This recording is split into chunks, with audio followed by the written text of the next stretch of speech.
afternoon, everybody, and thank you for joining Hashtag No Limits. I am your host, Shelley Kino, and Hashtag No Limits is about people that society has placed limits upon, but who have busted through those limits. Ophelia says in Hamlet, "We know what we are, but not what we will be." And I believe that to be 100% true. And I believe that there is no better example of that philosophy than the caterpillar turning into the butterfly. The caterpillar literally dissolves into its cells and then reforms itself as a butterfly. Then the butterfly has to struggle to get out of the cocoon in order for its wings to be strong enough to fly. This is no easy task, and just like having limits placed upon you by society, and that's not necessarily physical limitations that people speak out to you, but it's just the thoughts that people have about the abilities of others, is no easy task to break down those barriers. And as you all know that have watched before, I interview people who have busted through those limits, but I also interview people like my guest today who are providing the supports for those to bust through those limits. So a few things before I completely welcome my guest is I just want to remind you, if you are watching with us live, that you let us know hashtag live in the comments. If you are watching this as the replay, that you let us know hashtag replay. If you have any questions or comments for John or myself, that you put those in the chat as well. We love to interact with you.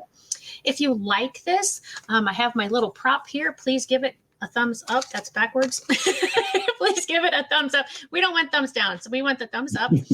Make sure that you subscribe if you're watching it on YouTube, you like it if you're watching it here on Facebook. And please reach out and share this with other people, because the more people that we can have be aware of organizations like the one that John is going to talk about, and just the idea of what this show is about, the better opportunity we have to expose people to ability levels of all kinds and to change people's perspectives. So, John, now that they've had to listen to me for a couple of minutes, welcome and thank you for joining Hashtag No Limits. Tell the group a little bit about yourself. Well, my name's John Huelskamp, and I have the privilege to be the executive director for an organization called Community Link.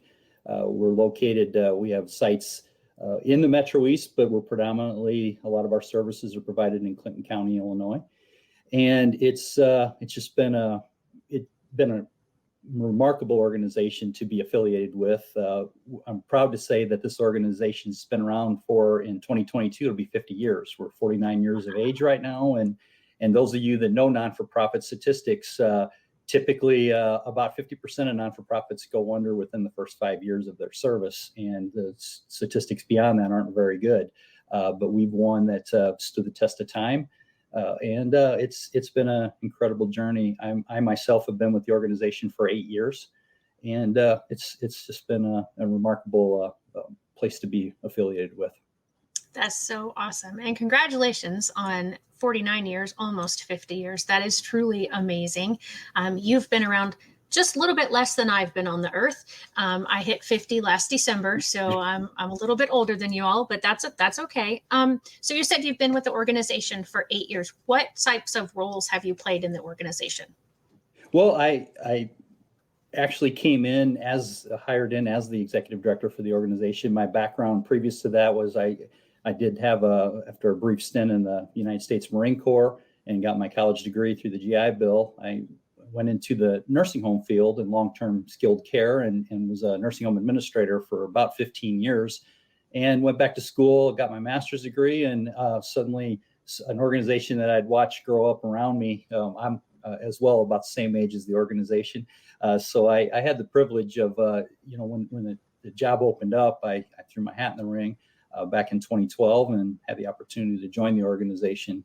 So it's been a really neat fit, because it's one that I always, back in my nursing home days, when I was in high school working in a nursing home, got the opportunity to see people that were at the time attending Community Link and how excited they were to get on the bus and to, go off and do different journeys for every individual every day. And I just thought that's really interesting. What's all happening out there? What's that all about? And then to find myself years later, and not with the foresight of knowing where the road will take you, to be a part of this. It's incredible, and now to be able to share that story with the community is special.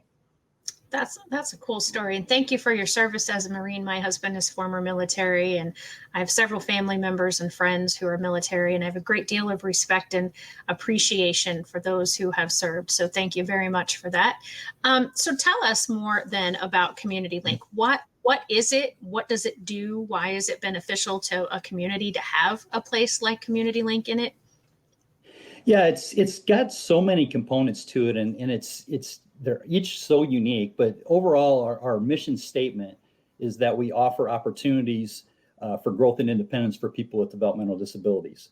Uh, we always struggle with our mission statement in the fact that it's still, you can only say so much to the community of what we all do, because we also, with that, we have a children's program that has nothing to do with directly with developmental disabilities, but it is still a community link, and it is still something with no limits that we provide for children 0 to 3, a federal early Head Start program that I'll mention later. But overall, our mission statement with just offering opportunities for people with developmental disabilities in the community. And it's the organization holistically has always embraced a vision that says we want to have a community that values everyone for their presence and their contributions. And people, one thing that Community Link specifically adopts is the idea of gift, and that everybody has gifts. It doesn't matter. And those two gifts are the gift of, the first one is obviously presence. If we're not here, we can't do that. Now, that might seem simplistic, but it really is important that we were all put here for a reason. And what was that reason? Well, the second part of that gift is the uniqueness. We're all somebody that can bring something that's unique. Even if you have twin brothers, identical twin brothers with the same color eyes, same hair, same family, etc., you will still find that those two individuals have thousands of differences between them. Absolutely. And that's there's gifts there. So we recognize that obviously our specific focus is people with developmental disabilities, because society has over time placed limits on them. They have had, for different various reasons. And it's something that an organization like Community Link really, we have just every day, every hour of every day, we have stories that we find of people breaking through those limits.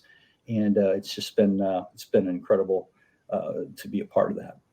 That's so cool. That's such a beautiful statement, that your presence alone is a gift. And I have never heard that.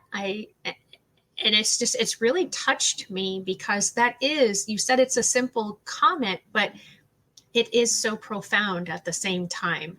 And so I really appreciate that that is part of Community Link's mission. And I want to say hi to Michael. He's joined us. So I just wanted to let him know that I recognized him being here. And for those who have joined us since we started, just a reminder, if you would put in the comments #live, or if you're watching it replay, that you put in #replay. And we'd like to know where you're from. And if you have any comments or questions for John or myself, please put those in the chat as well. So you mentioned a little bit about some of the benefits to the participants. What are the benefits to society? Not just having that and I like your name, Community Link, because you are truly that link to community sources and resources for individuals. Yeah, I think when you look at the concept of a non-for-profit, it's automatically, as you said, you go to the participants directly, and there's plenty of case to be made. And we have a reach of, for our adults, our day service program has approximately 250 people. And now that's right now it's a little skewed because of COVID. We don't have everybody back. Maybe some can't tolerate mask wearing, or there's just different variables. Any challenges that we face every day on getting everybody back to where we were. But that being said, in pre-COVID times and times that we look to get back to soon, we were servicing over 250 adults in a given day. And so that's a lot. And then you break it down into the other component. We have a residential program that we're responsible for 24 hours, 7 days a week, 365 days a year. And we have 50 individuals in currently 8 homes, soon to be 9 homes. We actually have a 9th one that we're going to be opening that we currently underway.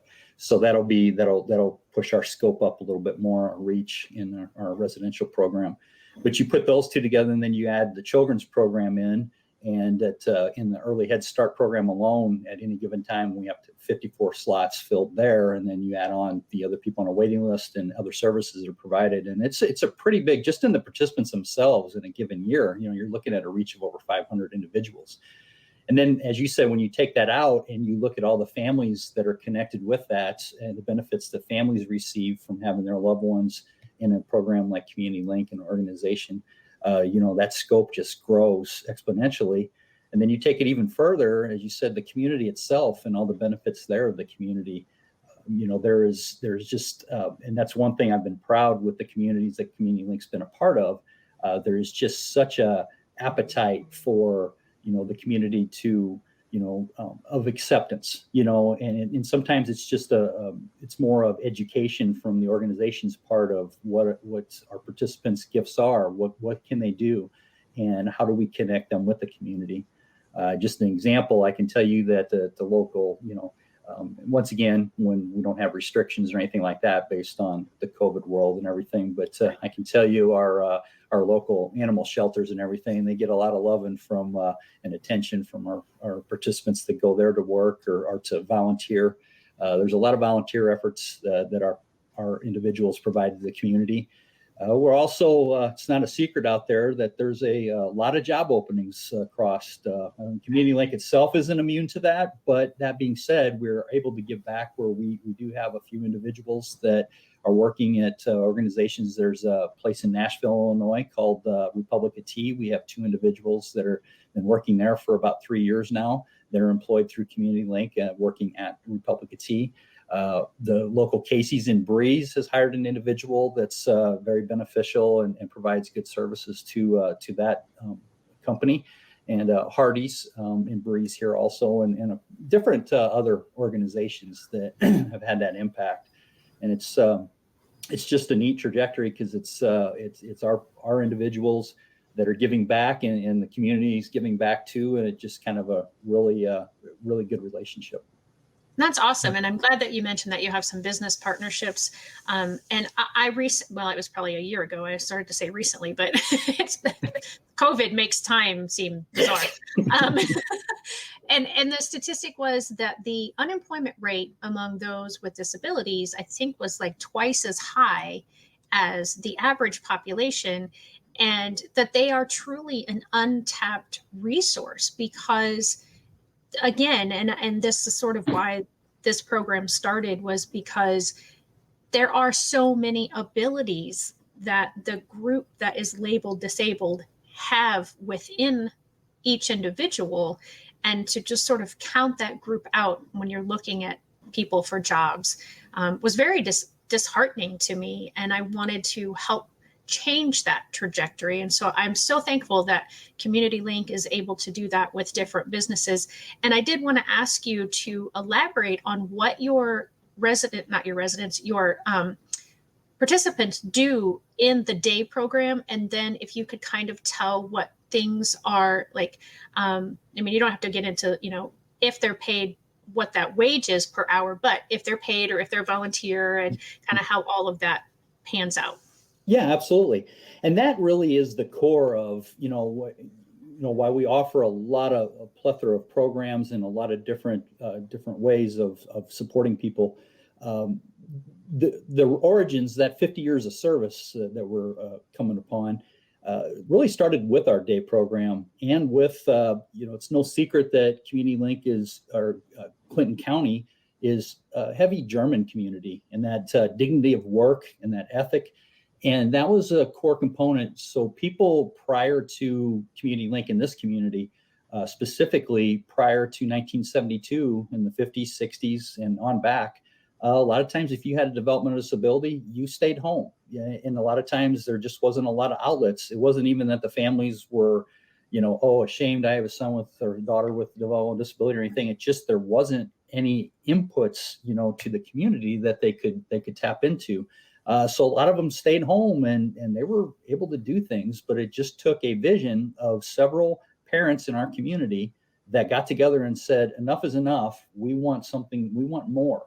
And so they formed this organization in 72, starting with 27 individuals with developmental disabilities and 6 staff members and a wing and a prayer, and put it together, and opened up a building in Carlisle, and started trying to seek out employers back in 50 years ago that would be willing to maybe outside in, bringing work from the outside to something where people can come together. And a lot of the minimum wage laws, we were able to get a certificate for sub-minimum wage that offered us the opportunity.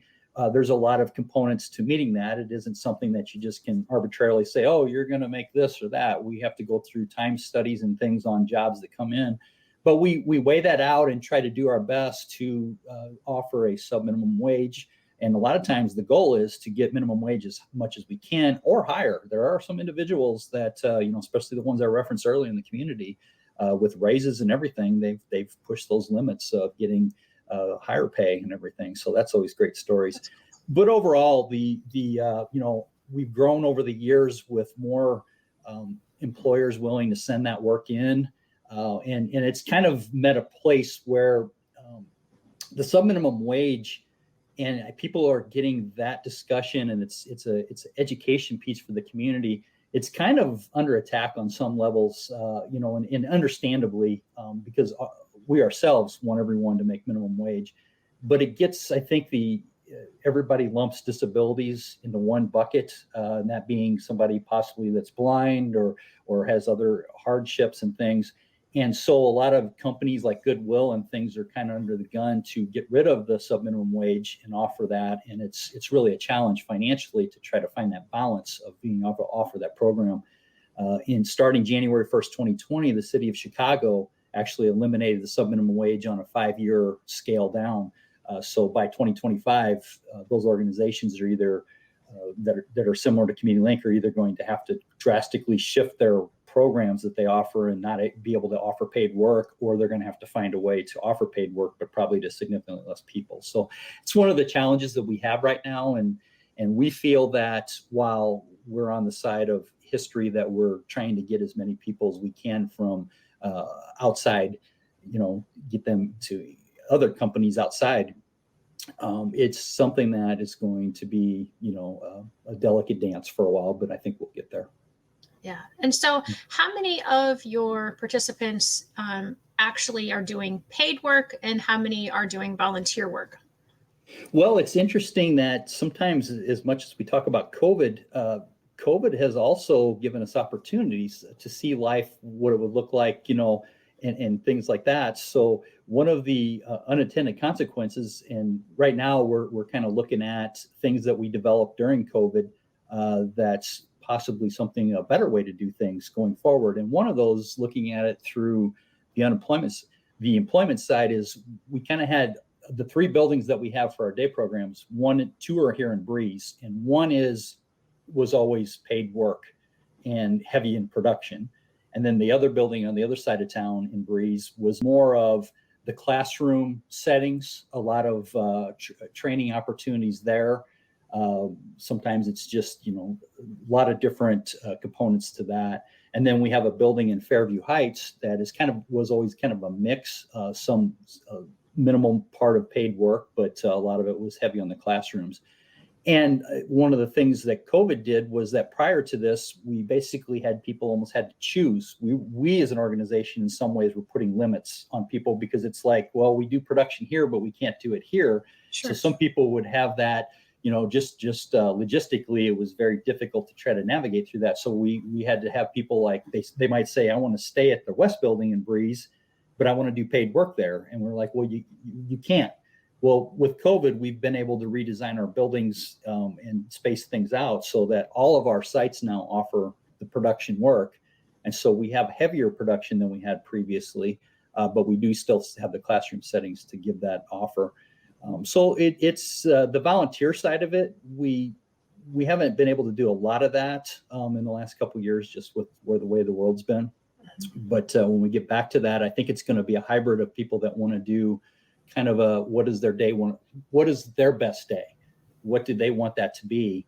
And that's one thing Community Link's done a great job of adopting to, is the concept of person-centered.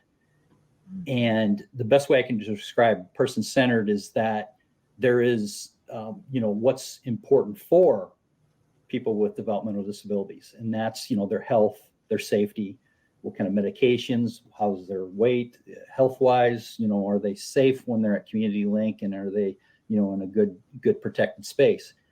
And that's a lot of organizations like Community Link that offer services to developmental disabilities.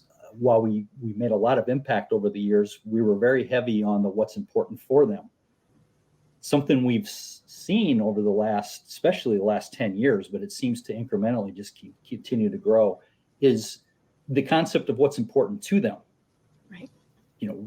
What are their dreams? What do they really want to do? And how can we balance that out? And it's got to be a balance. One, because obviously we just want people also, we want them to be safe, but what kind of things can we do as an organization to kind of push that closer to the center, where we're listening, hearing what they want, and try to meet that? And the best example I can give is, picture a taxi, and Community Link is the taxi itself. And in the past, Community Link might have the individual get helped into the backseat of the taxi, and they want to go to the airport. So we say, okay, we're going to the airport. And now, that's important for them. But going to the airport, they might want to say, I want to go this way. And we might say, well, that's going to take a little longer. This is going to do this. There's a lot of traffic here. But they said, yeah, but I want to see the arch from over here. And so, it's like one of them going, okay, well, then we need to balance that, where we're still going to the airport. That's where we all agree upon. But how we get there, we get your input and we listen, and then we try to adapt that the best we can. And I guess the ultimate goal would be, obviously, to have them driving the taxi, and that takes a lot. It takes a community to do that, but we see that that's very possible. Yeah, that's so awesome. I'm a former special education teacher, and when I would get students, oftentimes early on when I would start with them, I would tell them that they're able to learn, because sadly some of them felt by the time they came to me that they weren't able to learn. And what I would explain is a similar analogy, is that you can learn, but a lot of people just go from Breeze to Aveston on Highway 50 and it's a straight shot. But in your situation, you might have to take 3 turns instead of going down that straight shot, but you're still going to get to that end goal. It's just going to look a little bit different, and it might take a little bit longer, but you're still going to get there. Yeah. So kind of the same philosophy, kind of the same idea. So of course, I really love that. Talking about, we've talked about the participants, and I know that you have a group home and Arcilla. See, I already forgot which one you said, because I know they're not interchangeable, but people like myself who don't deal with them every day still get them confused. And in the book that I've written, Those Who Can't Teach, one of the chapters is about a gentleman who he lives in a group home, and part of his requirement for being able to live there is that he goes to workshop every day. And that and I can't remember now all the details. I keep looking off to the side because the book is over there. Somehow part of his pay at the workshop goes toward his rent and his utilities, but then he also gets, some of that as well for his spending money every month. Is that similar to your day program participants? Is there a cost for them in the day program? And then for those who are being paid, how is that just 100% theirs, or is there a difference there? Yeah. So our program, it's a waiver-based program that is really more community-based. The individual you're referencing lives in something, you talk about Zackerman's, it's called the ICFDD, but that stands for Intermediate Care Facility for Developmental Disability. The difference between that individual and where he lives and we do have some of those individuals that attend our day program. The one that stands out the most is Clinton Manor in New Baden. They have approximately 35 individuals. They're not coming right now. They're regulated by the Illinois Department of Public Health. Okay. And obviously with COVID, they have a little more restrictions than community-based programs do. But those individuals come, and that is part of the requirement of them living there, is that they're supposed to. Now there's always there's always waivers, exceptions, Mm-hmm. but for the most part, those individuals are mandated to come to a day program. So what's different with what Community Link offers is, you said the term CILA, which stands for Community Integrated Living Arrangement. A lot of mouthful there, but but essentially it's a program that it's like, the difference is, like an ICFDD has 16 people or more that Mm-hmm. live in group homes, and it could be even 8 to 16 as well. And they're kind of bigger homes, and like I said, they have the Illinois Department of Public Health regulations, kind of similar to nursing homes to an extent. Community Link has all of our CILAs are either 8 persons or less. We typically have anywhere from 5 to 8. We would like to get those smaller over time. It's a long-term goal, but at this point, with the funding of Illinois and how we are able to navigate through those challenges. But each one of the homes that we offer are just beautiful bricked homes. They're in nice neighborhoods. They're spread out by limitations of the state, and justifiably so. They have limits on them that CILA homes you can't have 2 CILA homes, and it's not even the same provider, any provider. You can't have 2 within 800 feet of each other. And they're trying to keep that where you don't have suddenly the developmental disability neighborhood or this. Right. So I think it's a good thing, so they put these homes out, and Community Link is very selective with that, and just that we're very particular about the homes that we have. We make sure that they have access to the community. We don't just put them way out in the middle of nowhere or anywhere else. So we're pretty particular about that. But the individuals that live there, they're able to, and this was a major breakthrough. I can tell you that I don't too often brag on the state of Illinois and the government that we have.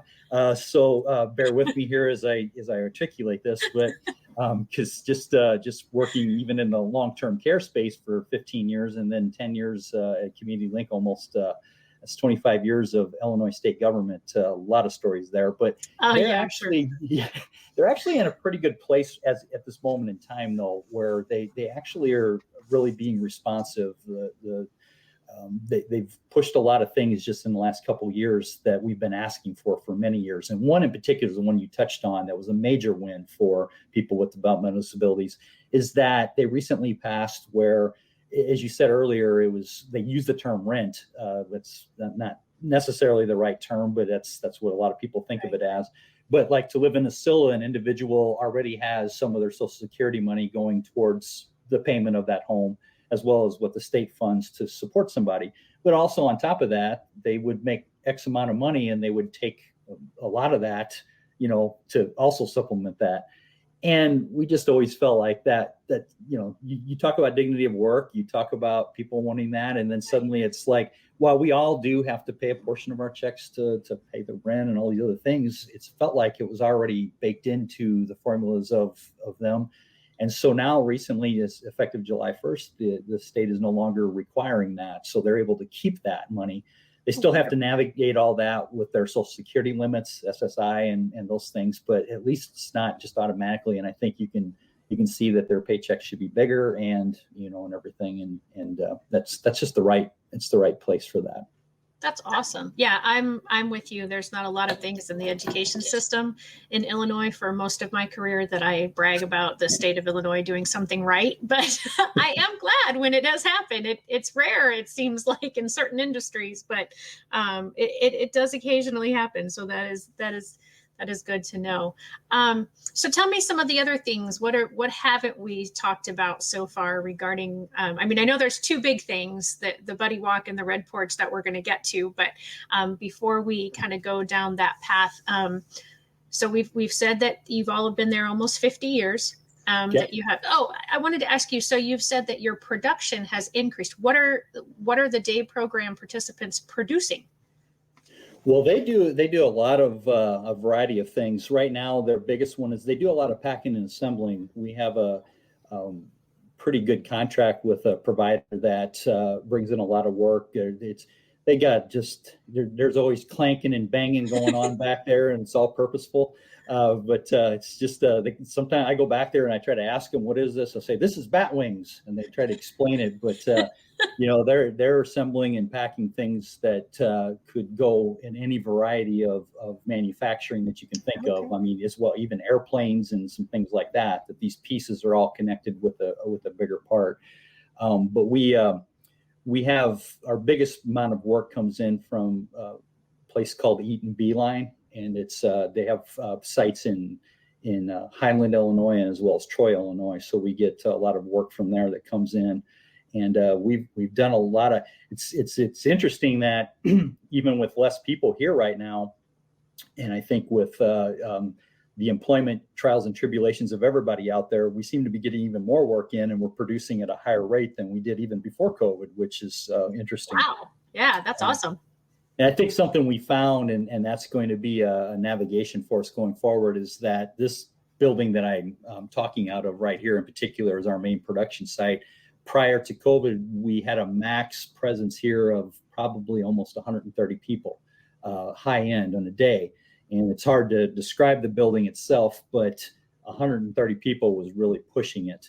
And now since we've had COVID and everything, the mitigations, we probably have about half of that amount here. And it seems like it's more productive. There's less behaviors. I can tell you in my house, when everybody's there, we have more behaviors in our house than we do if there's only a couple of us there. Right. So it just applies to here. So I think that we're going to, obviously, when we open up, we'll have more people here, but we're trying to find out where that sweet spot is, where it's not too big, that the right amount of work is there, that people are productive but not bumping into each other, right on the top of each other. And that's something kind of we're currently using these mitigations as kind of a trial run on what our best program would look like. Yeah. And so where does the funding come from to provide these services and provide all the salaries and everything that makes Community Link continue to be able to run for almost 50 years as a non-for-profit? Yeah. The biggest one, so for our first probably 20 years as an organization, it was strictly a grant-funded organization, kind of money in and money out. And that had its challenges because the organization couldn't really build up any equity, because you just continually, like I said, every year it was kind of a money in, money out. In the late 90s, our programs became a fee-for-service, Medicaid fee-for-service, that suddenly we became really invested in the state of Illinois. And I don't want to go back down that road again and discuss that, but overall, that's probably, give or take over time, it's always been about 85% of our funding, 85 to 88% of our funding straight from the state of Illinois.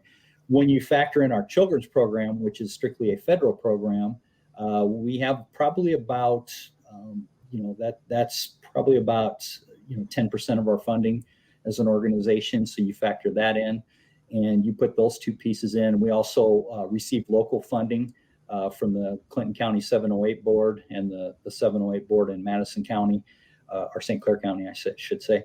So we put all that together. So the remainder of that, and one thing that's a challenge with us is that, and I know most not-for-profits say that, they're just, for all the things that we do and things we want to do, there just isn't enough funding for that, Right. And as I said, Illinois had a bad stretch from 2008 to almost 2018. They went almost 10 years straight without any increases in our rate that we receive, even though we all know that, cost of living went up over those 10 years. Right. They're trying to play catch up now, which is a good thing. But we did realize during that time that we needed to find a way to, have more private investment. And so we formed a development department here at Community Link, and got a lot more active with finding out, connecting with our name, Community Link, to making those links to the community. And it's been very successful. As you alluded to earlier, the Buddy Walk itself is just a remarkable example of something that's really connected with our community and been beneficial to both us and the community. Yeah. So go ahead and talk about the Buddy Work. I know the Buddy Walk. I know we want to talk about the Early Head Start program. We've sort of gone around that. We'll come back to that. But since we're talking about the Buddy Walk, go ahead and tell us about that and what it does and who it's associated, because it's not just you that puts that on, right? It's affiliated with the larger organization. Well, we have we register through the National Down Syndrome Society every year for that, and we kind of connected with them. They used to have, when we started our first few buddy walks, they had where 7% of the proceeds would go back to them. They've reduced that to only 2% just to kind of cover their cost of promoting. So it's really you talk about an event that the money stays in the community. This is one of them. But Community Link first became affiliated with a buddy walk back in 2007. Was our first year that we offered one, and probably for our first 5 years, it was a nice little event. We had about 200 people would show up, and we would raise about $5,000-$6,000, and it was just a nice little feel good, and we were kind of happy with that. But then when we realized that we really needed to tap into the community at large, and using things like the Relay for Life as a template, just to kind of see that, and there was also the Polar Plunge, trying to find out how somebody can raise $100,000 by having people run into a frozen lake. I said, there's got to be a way we can do something different here. And so I said, do we need to do something new, or let's look at what we have? And so as we went through it, we thought the Buddy Walk is just has all the components to it. It's got that touch with the community. It's a piece that's in line with our vision of showing that community spirit and everything. So we just kind of started putting a lot of assets into it, as far as just really making that a big deal.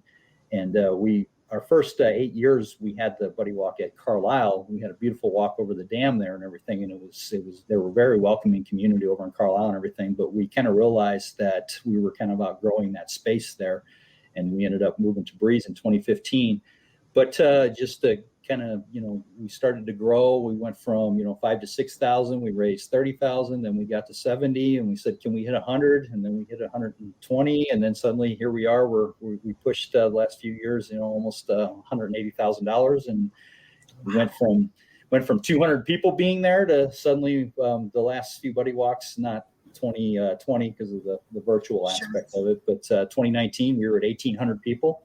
Wow. And so the proudest thing I am is that you alluded to the National Down Syndrome Society that tracks, the money raised in the different buddy walks. And at one point, there was over 300 of them. Community Link got as high in 2018 as the 11th one in the country. Wow. Out of 300 in Breeze, Illinois. I mean, mind you, and I was never so proud to announce at a buddy walk that Breeze had beaten Chicago. So the Cardinals, yes, they can do that all the time, but to have actually Breeze beat Chicago in this was just incredible. So we're very proud of that, and just the components to it. Yeah, and really looking forward to this year's buddy walk. That's so awesome. That I have goosebumps as you were telling that, and I organize a mental health awareness walk, and I always do mine in October. And I found out that the Buddy Walk is also in October this year, and I said, we are not competing. We will make sure that our walk is not the same weekend as the Buddy Walk, because A, I want to do both, and B, I know the numbers that have been, I've watched it grow. I haven't been able to participate in it in the last few years, but I actually did get to participate in it a few years at the beginning. Took a couple of my students with me that I was teaching and asked their parents for permission. And there's actually, again, I'm looking at my book because there's a story about that in my book, that how impactful that was on me, that the parents trusted me to take their child from the town where we taught to Carlisle, which was about a half an hour away. And just the fact that they had never let anybody ever take their child. And that was such a daunting, like, okay, well, you just put the weight of the entire world on my shoulders. And, but yeah, so I'm so excited to see that it has become the event that it is becoming, and go back to having it in the spring so I can have my walk in the fall and we're not competing with each other. But I'm very excited for you all. And also really excited that, Clinton County beat out Cook County, and it was for a very good reason. So very excited to hear that. So If people want to participate in the Buddy Walk this year, and even if maybe, because there are people who watch this from all across the country, so if there's not one local to them, do you know how they could get involved in one? Or, and I do want you to tell specifically how they can get involved with ours here in Clinton County. Yeah, there is a website for the National Down Syndrome Society, NDSS, that, if you Google that and just put NDSS and Google Buddy Walk, you can kind of go in there and they have a map of where they're all at, the dates that they're held.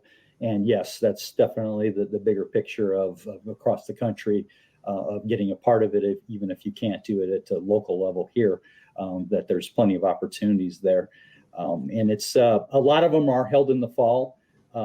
It just kind of works out that way. Community Links prior to COVID was always held at the first weekend of May. And one of the reasons we kind of did it that way was we had previously been members of the United Way of Greater St. Louis, partners with them, where they had blackout periods where we couldn't actually do an event like that in the fall.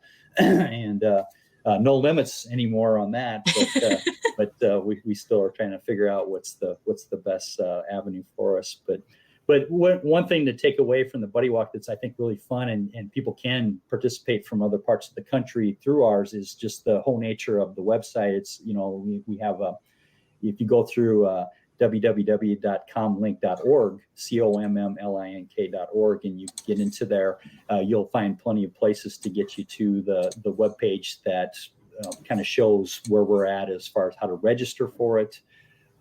There's our webpage right there.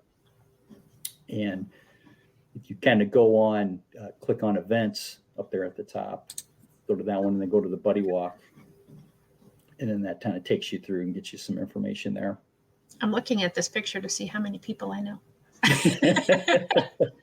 Because I have several family members who have participated in the Buddy Walk every year because one of their family members from their other side of their family is a participant. And she was on #NoLimits last fall, early winter, Heather. And so I was looking to see if that was the picture, if she was in this picture, but her team must have had a different color. Oh yeah. Okay. There's some people. And now that I'm like really focusing, I recognize this team too. There's some people that I worked with and have taught their children. And so that's awesome. So this is COMMLINK.org. So Correct. Comlink or Community Link for short. And then this is also where, your mission and your vision statement are, the values. And I really appreciated the values of dignity, respect, integrity, compassion, and unity. That is something that everybody deserves, every one of those.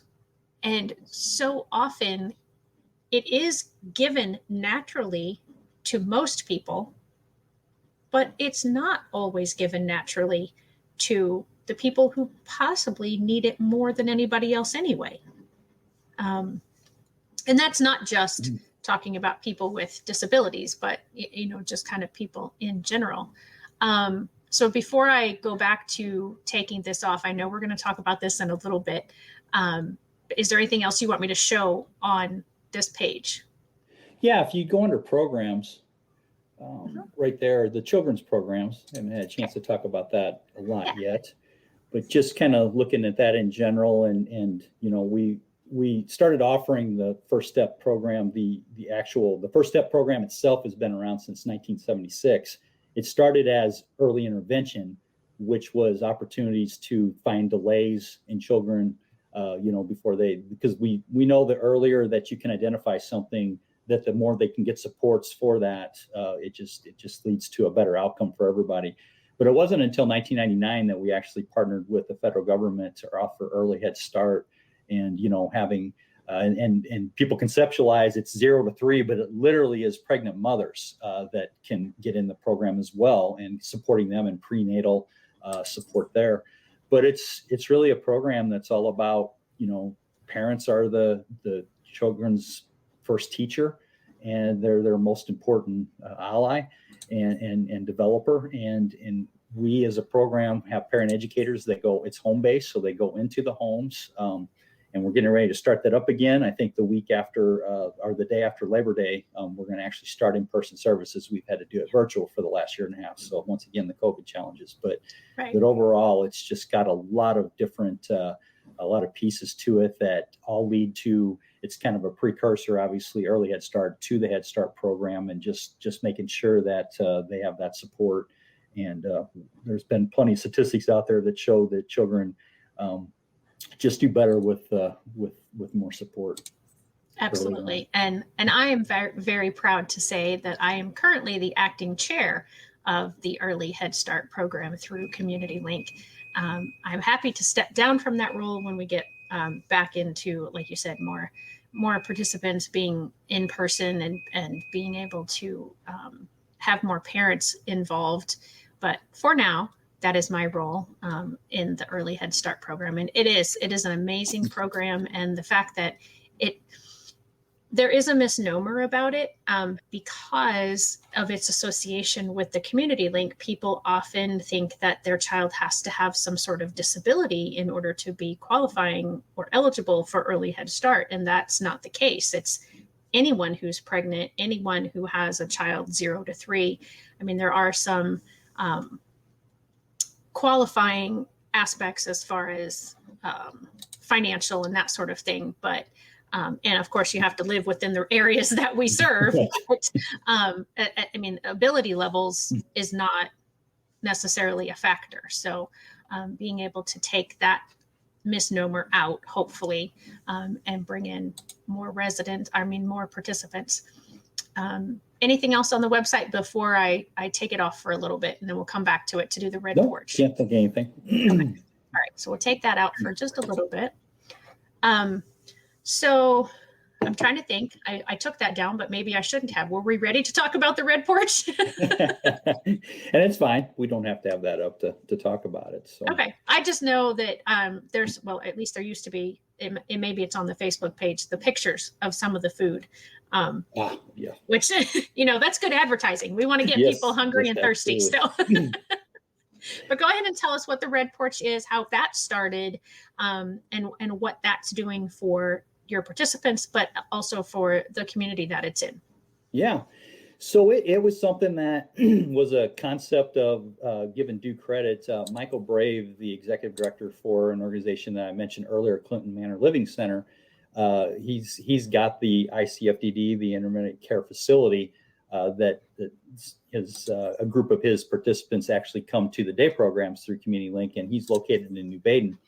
And he had property there. He had a nice house that they were basically using just for like meeting space and things like that. It was a regular older house that just had curb appeal to it right there off 160. And it was something that he had a vision that he shared with me, because we work together through, we provide the day services for his people. And he just started talking about it. He wanted two things. He wanted an avenue for the people that he supports there to have somewhere to go that they can hang out and see the public. And he wanted some good coffee. And so, that was something where he was tired of every day he'd come in, he'd be stopping at, a different fast food place or somewhere else and just getting a hot cup of coffee. And he wanted something nice. So we started talking about it. And, my first conversations with him, as I said, I don't know a lot about coffee other than I drink it. I don't know what's all going on here, but he thought that there could be an avenue of, something where we can incorporate it through our day program as a kind of a satellite of what we do internally here, and to kind of take it to the next step. And so we just started working on that. And over time, it kind of came together with cut the ribbon in November of 2019. And the concept is the mission statement for it is brew good, do good. And it's intended to, the do good is people that go there, they're supporting people with developmental disabilities, and brew good, we're going to give them a good cup of coffee. And we've lived up to that. And so it's got the components of cafe, community, and connect. And the cafe part is that we offer espresso drinks, coffee. We have the Republic of Tea, which is a partner of ours anyway. So we have that offering. Of course, XL Ski, we have to do that, and some light meals. We've really come a long way with some of our offerings with the the Subway sandwiches, or the sandwiches that we offer, and different salads and everything. They're very creative there. So, and just recently we've introduced for the summer, we've introduced ice cream in the evenings, a very high quality ice cream. So if you follow our Facebook page, a community link on Facebook, and Red Porch has their own also, you can put that into the Facebook and get on there and look at all the nice different offerings that we have. And we just keep kind of creating it. And small batch catering is also something that's more heavier in the fall and the winter for organizations. We can put some lunches together and some meals that we push out of there. And we're looking to really expand on that over the coming year. And as you see that picture right there, that's Rosie. Rosie's she actually lives in one of our community link homes, and she was on the ground the first individual that's hired there, making minimum wage pay, and actually learning a lot of customer service skills and how to do a lot of different things, with prepping food and doing different things there. And it's just been a great success story, and we hope to have more of those over the next few years, and have some people kind of move in and out of there. And we kind of see it as it is something that obviously it's to the community. It's you're right there, you're there, but it's still a relatively good place if someone maybe doesn't like all the components of, they don't really like to make coffee, or they don't like to do that, but they can still work on skill sets that our current internal day program doesn't offer. Working with the community, working with customers, things like that. It's on another level that if they want to do something like, let's say they don't necessarily want to work with coffee, they want to do pizza. They want to make pizza. Well, this would be a good conduit that Community Link can kind of work with them, and hopefully maybe down the road in the future, and funding supports that we can get people to move to the next level of finding what's important to them and getting that accomplished. Yeah, I'm trying to. There weren't any pictures, so I'm going to try to pull up the Facebook page, because the food is everything that I have had there. Has been wonderful, and it's healthy. So let's see. Let me go back to sharing the screen here. And the ice cream. We just went not very long ago and had our first ice cream sweet treat, and I got the s'mores. So let's see. So it looks like we have some of the baked goods here. The s'mores, I guess it's a sundae is what it's called, or a concrete maybe. But I mean, this is very well prepared, well done food. I mean, this looks like a peach crumble maybe, but it's all good. I mean, I can't speak highly enough of it. It's just, and it's so nice to have this option, because like I said, it is a healthier option, most of the items that I've had, at least. And to be able to have that locally, when it just seems that a lot of what we have around here is more fast food. Right. So to have this, there's another one. Oh, somebody really liked that one. But, and then I think, if I recall, there are daily specials too. Right. Yeah. And sometimes we have 3 or 4 specials, and they do a lot of offerings there. And I think they're just really trying to see what's resonating with the community, what's got people interested, and then really kind of honing in on that. But right now it's been very the way the community's responded to this has just been remarkable, and we're very appreciative. Yeah. So yeah, there's a lot of things on there. Yeah, I'm making everybody hungry. And this looks amazing. I got stuck on this one on the other screen because I was like, oh my gosh, what is that?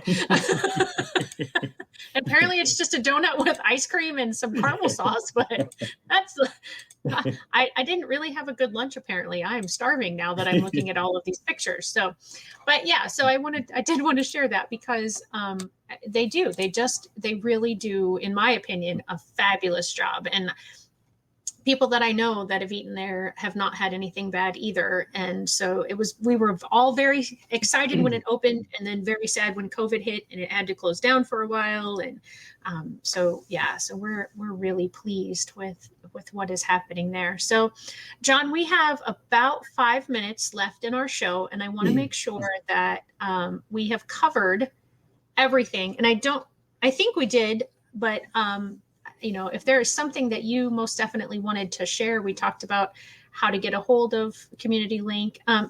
So go ahead and answer that question, because I just thought of something that I want to ask you. But is there anything else that we haven't covered that you wanted to be sure to talk about today? No, I think we touched on all the highlights. The big takeaway is that Saturday, October 9th is our buddy walk. And we do want to make sure that, we've kind of shifted the focus this year with so many challenges we've had the last few years. Our theme this year is celebrating together. We just really want that opportunity. We're hoping that this Delta variant and all these Lambda or whatever else is coming our way, that it is an outdoor event, and we'll be very cognizant as we approach that day of how we're going to do the walk, where our intention is to do it as we have traditionally as a group and do that 1 hour, that 1 mile walk that is very sacred. It's a sacred mile because it's really honoring, our community and all of our people in it. But we will have updates on it. But we really want to encourage people to, traditionally in our community, we kind of wait till the last second. I understand that. I do that myself in a lot of things, but it gives us a better gauge if people, register early, and it gets us a better opportunity to make sure everybody gets their T-shirts on time and everything's kind of rolled out. So please don't hesitate and try to look at that. But save the date for Saturday, October 9th. Yeah, and then go to commlink.org, comlink.org, and they can register there. So the fun question that I have for you is, if money was not a factor, where would you like to see Community Link be in 5 years, in 10 years? Oh, wow. Well, a lot of it is that, of course, our day program, I would love to invest in that more to give people opportunities. There's so many challenges right now to, even if it's like with the dog catches the car, what does he do with it? And, the barriers on it right now is, even if we had employers out there that said, X, Y, and Z, come and give us to us, we have to factor in things like in a rural community, transportation. That's always a challenge, and just a lot of variables there. And just to have a magic wand that wasn't an issue, that would really free up a lot more, kind of take some of the limits that suddenly are on us. That would make a lot of it go away. But that would be one, and just making our being able to have staff that actually make a living wage. And what I mean by that is that the state has done a good job over the last few years of kind of keeping up with the minimum, because before the minimum wage was passed in Illinois, our staff, which I haven't said enough about on this broadcast, they just, for what they've been through in the last couple of years, what they do, we have so many long-term staff here that just day in and day out, they're here, they're in it every day, and they're in it for the people that are here. They are heroes. There is no question. And to be able to, have more money put into them as well. There was a state senator a few years back that I had a discussion with, and his philosophy, and he had the right to that. He said he didn't conceptually believe in raising minimum wage, et cetera, et cetera. And my breakthrough moment with that individual was when I said, this is not a minimum wage job.